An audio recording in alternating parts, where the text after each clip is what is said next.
Merci. Et la gestion collective reste à la une grâce aux équipes de Morningstar. Mara Dobrescu est avec nous. Bonjour Mara. Bonjour Cédric. Un petit coup d'œil sur les obligations d'État de la zone euro. Est-ce que c'est le moment d'y investir entre guillemets? On pourrait se poser la question parce que on est quand même, Mara, dans un contexte de taux historiquement bas.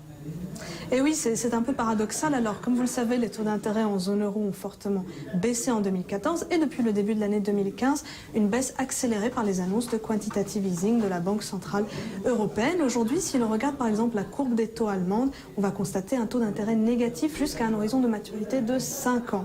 Mais cette baisse, en fait, a été très favorable aux obligations d'État de la zone euro parce que, rappelons-le, le prix des obligations, en fait, varie en sens inverse des taux d'intérêt. Plus les taux baissent, plus les obligations se renchérissent, et ce d'autant plus qu'il s'agit de maturité longue, donc de 5, 10, voire 15 ans. Et puis la forte demande des investisseurs a elle aussi joué en faveur de la classe d'actifs. Les fonds obligataires ont continué à collecter massivement en 2014. Donc dans ce contexte, malgré des taux historiquement bas, eh bien, les fonds d'obligations d'État en euros ont figuré parmi les plus performants en 2014. La catégorie Morningstar a délivré 10,5% l'année dernière et puis ça continue depuis le début 2015, plus 2,5% à fin février. Dans ce contexte, Mara, est-ce que vous pouvez nous donner quelques exemples de fonds, j'ai envie de dire, qui auraient le mieux réussi dans ce contexte? Oui, on peut citer deux exemples de fonds tous deux notés Silver par les analystes Morningstar. Le fonds HSBC Euro Government Bond Fund qui en 2014 a signé une performance de 12,2%, soit 1,7 point de pourcentage de plus que la catégorie. Le fonds est géré par le très expérimenté Michel Antonas et il a bénéficié l'année dernière de sa duration, c'est-à-dire de sa sensibilité aux variations de taux légèrement plus longue que celle des fonds concurrents. Et puis c'est un fonds qui est proposé à un tarif assez compétitif, 41 points de base par an contre 65 points de base en moyenne pour la catégorie. Et ça, c'est un avantage structurel que le fonds a sur ses concurrents. Un deuxième exemple, c'est le Vanguard Euro Government Bond Fund.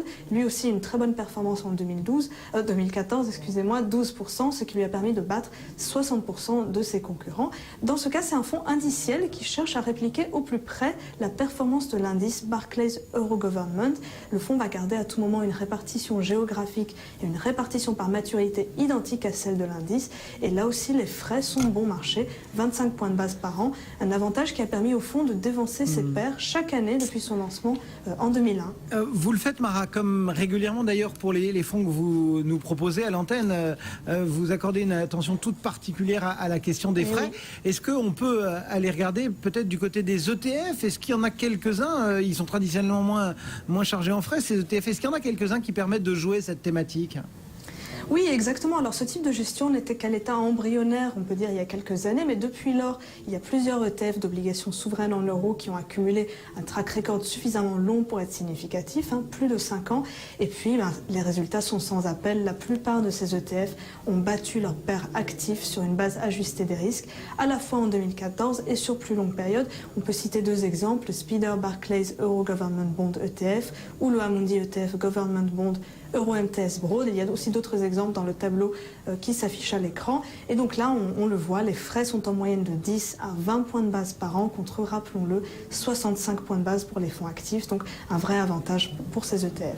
Merci beaucoup Mara Dobrescu. Et pour le tableau, bien évidemment, si vous nous écoutez en radio, vous irez faire un petit tour sur notre site, dans les replays, et vous trouverez bien sûr toutes les informations qui ont été affichées à l'écran. Merci beaucoup Mara Dobrescu. Donc depuis Morningstar.